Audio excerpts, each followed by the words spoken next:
Inclusivity has been an untapped niche when it comes to dealing with persons with disability in the society.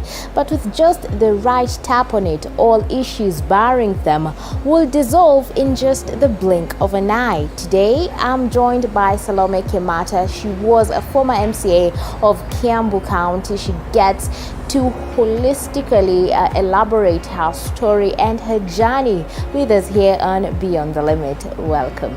I'd like you to briefly introduce yourself and tell us more about your condition. Okay. I'm SALOME KIMATA, who is a mother of twin daughters and a wife and a born-again Christian. As far as my condition is concerned, I have a physical disability. I was affected by polio when I was quite young. What I get from my parents, the jab delayed on polio, and it also happened around the same time there was a polio outbreak.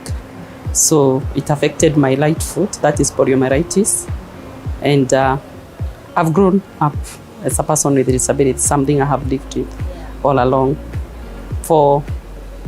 I'm a career woman. Academic, I've done a Bachelor of Arts in Public Administration and Governance, and I have a Master's in Business Administration. As far as my work experience is concerned, I've worked in the private sector, holding senior positions in the IT department. I've also worked with the government. I'm a former member of County Assembly for KIAMBU. Oh, that's a lot. Yeah, for KIAMBU. Yeah. And now within the civil society, I've worked for various NGOs, serving in senior positions as a Chief Executive Officer, Program Coordinator, Program Manager, among other positions. Yeah. So do you feel like the society recognizes your condition? Yeah, they do. And looking at the interaction in my day-to-day work, you realize that people or the society, they are sensitive. And especially if I talk about my working environment where I'm working currently, as CBM. CBM stands for Christopher Pride and Mission, which is an international NGO, how to ensure that persons with disability, they realize their full potential. They are very sensitive. Just to mention something, it may look small, but it means so much to us as persons with disability. If I'm leaving the office and I'm carrying my bag with a laptop, you'll see one of my colleagues is ready to assist me. Do you need some help? That kind of thing. So they're very sensitive. I look at now the family. I'm a family person. My members of my family, they're also very sensitive. They know I'm able to do this. For example, if it's to do with the work in the house, they know I cannot wash, I cannot walk on a wet floor and that kind of thing. So I would say the community I live with, they're very sensitive on my condition.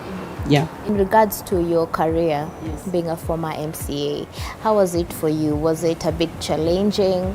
What was the society towards you? Me as Salome? Yes. Okay, for one, the perception that has been there, people do not look at us as people with capacities.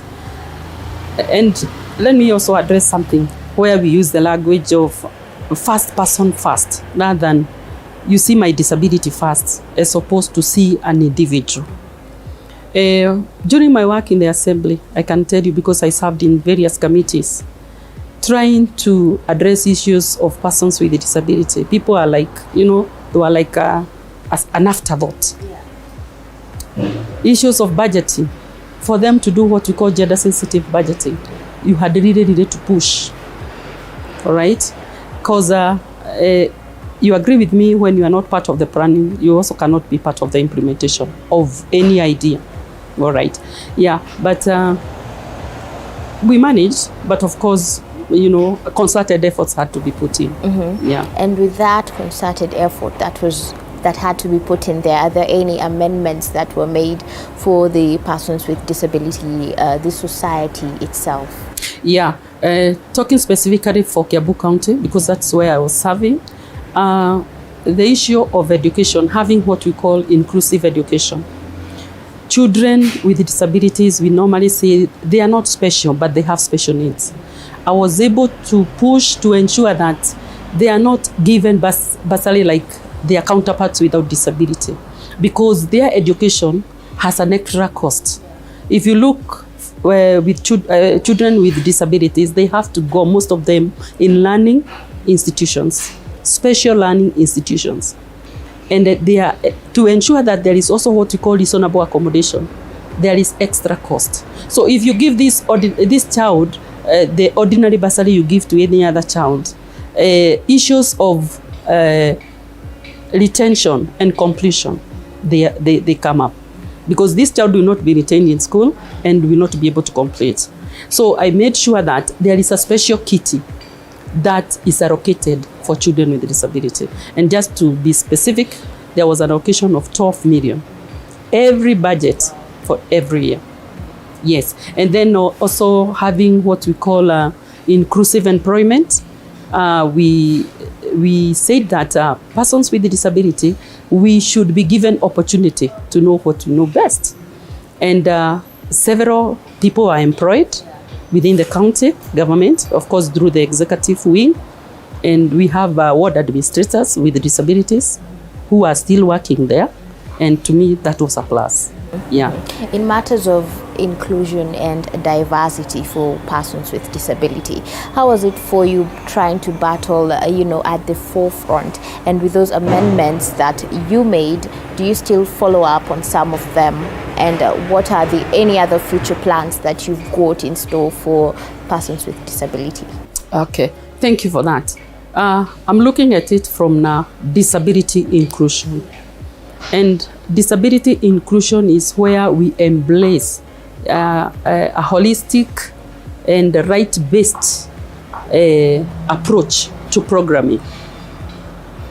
Why right-based? Because when it comes to education or access to housing, it should not be given to us as persons with disability as a privilege, but a right. All right? So we must embrace right-based approach to programming, and then we must be seen to promote two things.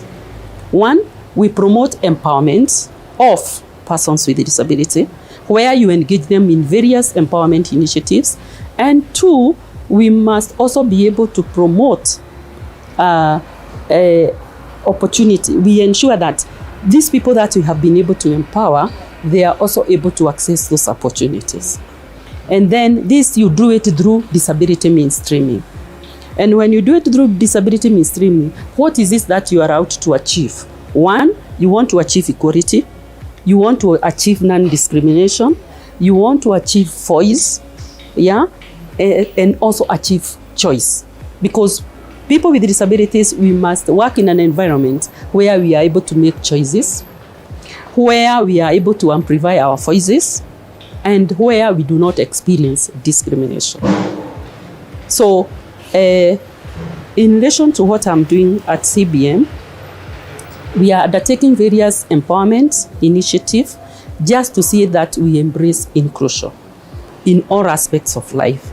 And maybe to zero in what I am currently doing, I'm coordinating a program under the name Innovation to Inclusion.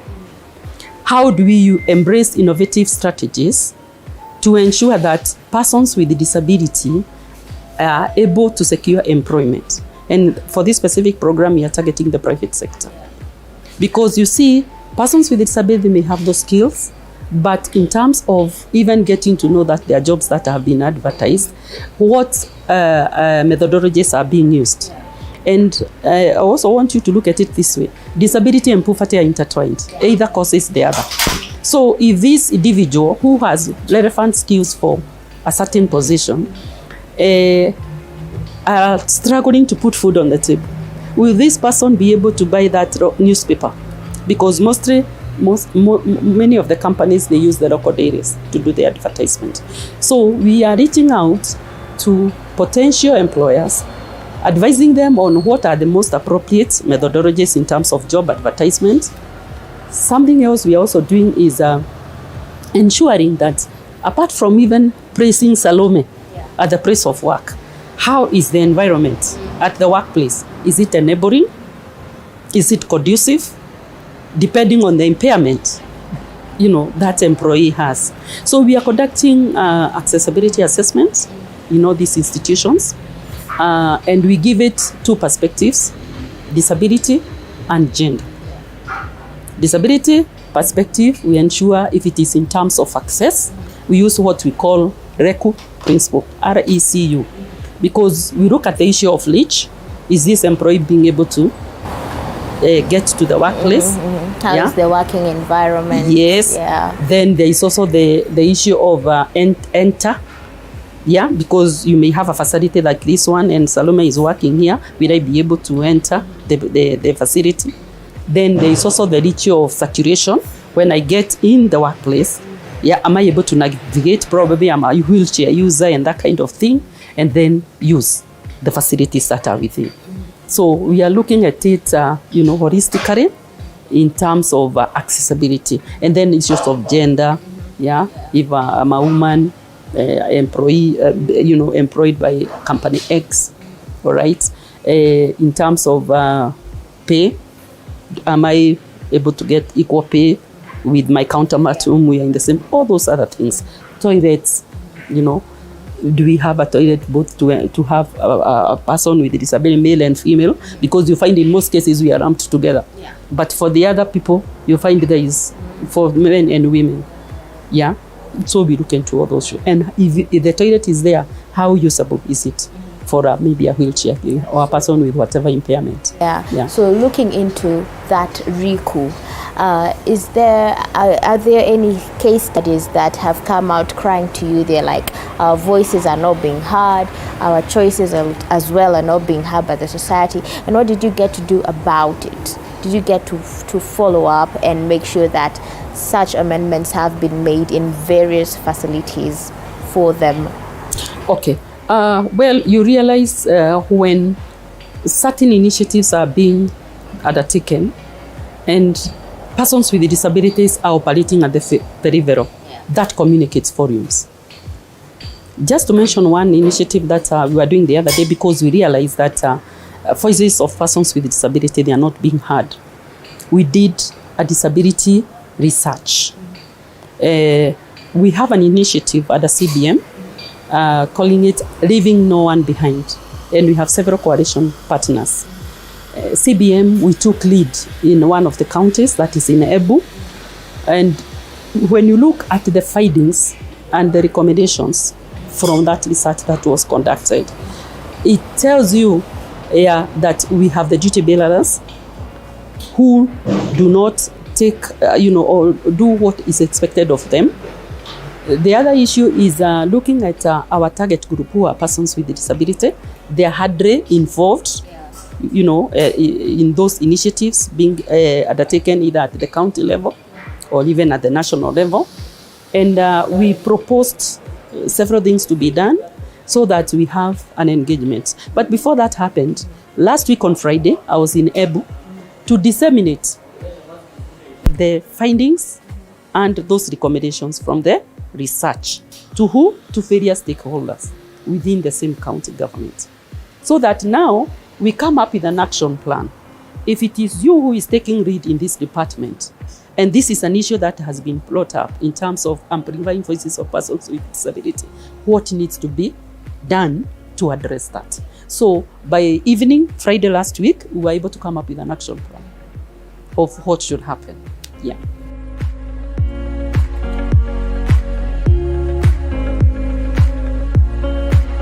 Entrepreneurs who took a bold step to build their empire every Monday, 7:30 p.m. The property industry in Kenya is growing in leaps and bounds. From bungalows, mansionettes, high-end apartments, all the way to mixed-use developments such as malls and mall residency. Well, how do you all break it down? Right here on TV47, we bring you The Realtor with me, Karanja Daniel, where we analyze the property industry right here in Kenya and bring you the latest from all the professionals that are involved, from architects, engineers, surveyors, as well as the construction experts themselves. The property industry has shifted.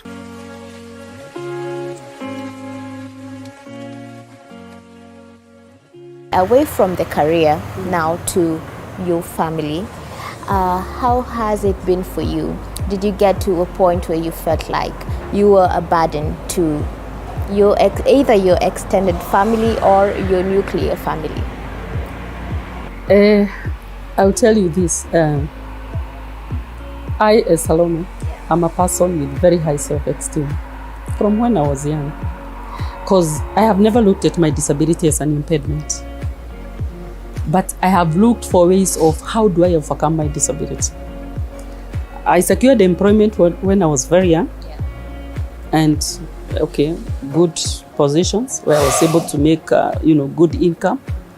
So I would say personally I've been very independent. I've never been actually abandoned to any of my siblings in the family, and I can say it here. And if anything, I've even been able to support many. Now, in my marriage, I am married to a person who is very sensitive. He happens also to have a sister with a disability. Very supportive, and also God-fearing. He's a pastor. I would not say at any time I felt that I'm a burden to anyone, leave alone my siblings, even members of the society where I live. Mm-hmm. So what's the inspiration behind your self-esteem? Yeah, there's one thing I would tell people is that, and especially to persons with a disability, two things: seek for empowerment, and two, seek for opportunity, because we just need to be empowered and given opportunity, and we are able to shine in our own corners.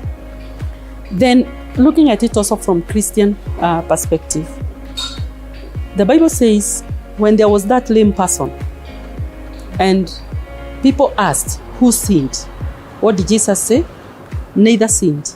It was done for the glory of God. Never feel that you are a less being. All of us, we are fear-free and wonderfully made. There is nothing that is not normal in you. Face life with positivity. Say things can be done. Don't listen to those negative voices. And always try as much as you can. Don't engage in negative energies. Always choose whom you work with. Because many a times we don't realize our destinies because of the company we find ourselves in. People telling you, oh, this cannot be done. I also tried this. What makes you think this can happen? Move with positivity. And then also, always try to do your best. Is it in school? Is it where you are working? Right? Don't tell people, even if I have a disability, I think I can do things better than you. Proof. Do it. All right? Have, more actions than words.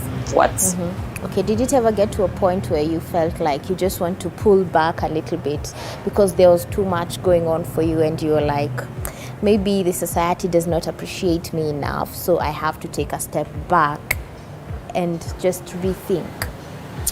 I'll tell you this. When I was young, I remember there was a time I really had trouble with my mother. I think I was in class 2. Because I was saying, no, I don't want to go to school. And my mom was like, what has happened all of a sudden? It's because of how other kids used to call me. I limp. In our community, there is word gadua. Gadua stands for someone who is limping. And when someone is calling you gadua, it really stigmatizes you. So I said, no, I'm not going. So my mother insisted, I want to know why you don't want to go to school. And I said, yeah, because this is what is happening. Guess what? Because I had also very supportive parents. My mother accompanied me to school and also sought for audience with the teacher, the class teacher, and said, oh, this is happening. What I wish to tell you, teacher X, my daughter has a name. She's called Salome Wanjiku. And from that time, people used to call me Shiko. And the whole thing changed. You know what I'm saying? And that is why we are saying, even when you address persons with disability, let us embrace a person-first principle. When you look at me as a person. Salome. Then Salome with disability. So first person principle first when it comes to addressing persons with disability. And we really pushed for this because initially we used to have, even in most of the legal instruments, being referenced as disabled persons. And we said, no, this should change. We should be referenced as persons with disability so that you see the person, but a person with a challenge. Yes. Yeah. Yes. And when it comes to your children. Yeah. Did it ever get to a point where they were stigmatized as well because, you know, their mom has this condition? And how did you take that? Me, I'll tell you this, my twin daughters, there are times they used even to make fun. They say, you know, they walk when they were very young and they are like, oh, Mom, you are walking like this, you know, making fun, you know, with kids. And I sat with them, you know, taking them through, what is disability. And they are very sensitive. I'll tell you this. In fact, the other day when we were in the church, there's a lady who just walked in and she was limping. And then I saw my daughter putting the seat now she was seated on, taking to that lady. You know what I'm saying? So they are that sensitive. And what can I say? We really bond very well because for them, they understand what disability is all about. And what I made sure is the challenge I have, it does not limit me in any way to support those children. So they look at it from positive perspective. They don't see it as, you know, a limitation for them to enjoy what they need from a parent. Yes. So what's your perspective on should parents coach their children on how to associate with persons with disability? And is it important? Extremely. I had a case, and sorry to say this, of a lady friend of mine. She has a disability, and during visiting days, the child was very uncomfortable because she's like, oh, I don't want people to see my mother has this challenge. And even a time came, this girl told the mom, tafadhali mom, don't come for visiting day because I don't want people to see you. Yeah, it's the mother who shared this story with me. And that's why I'm telling you, it's very important as parents with disabilities. Let your children understand there is nothing abnormal with you. To me, in fact, I tell people this is a walking style. And everyone has a walking style, with or without a disability. Yeah? Let them understand what it is. Do what you can. Even, you know, going out of your way. Ensure that your children do not see it as a limitation for them in any way. That we cannot go out with mom because she's like this. No. Do what a parent is supposed to do. But don't tell them, oh, I can't do this because, no. What you can do within your means, do it and make them happy. Yeah. Yes. So last words to the society. What would you like the society to know and to understand from a perspective of persons with disabilities? Yeah. What I would like to say is that persons with disability, we are ordinary people. There is nothing abnormal about us. I would really say that kindly embrace us. Give us empowerment when we seek for it, especially in all the initiatives that are being taken in the country. Support us because we strongly feel we can equally contribute to the development of this country. And number two, give us opportunities because I believe we also have whatever it takes. If it is the government, ensure the policies, acts that are in place in relation to issues of persons with disability, they are implemented to the letter. Then, to persons with disability, there is nothing abnormal about us. We are like any other being under the earth. We just have one, live in the fear of God, because with God all things are possible. We are a special beings. 3, every opportunity you get, use it as if you will not get a chance tomorrow. Ensure you shine.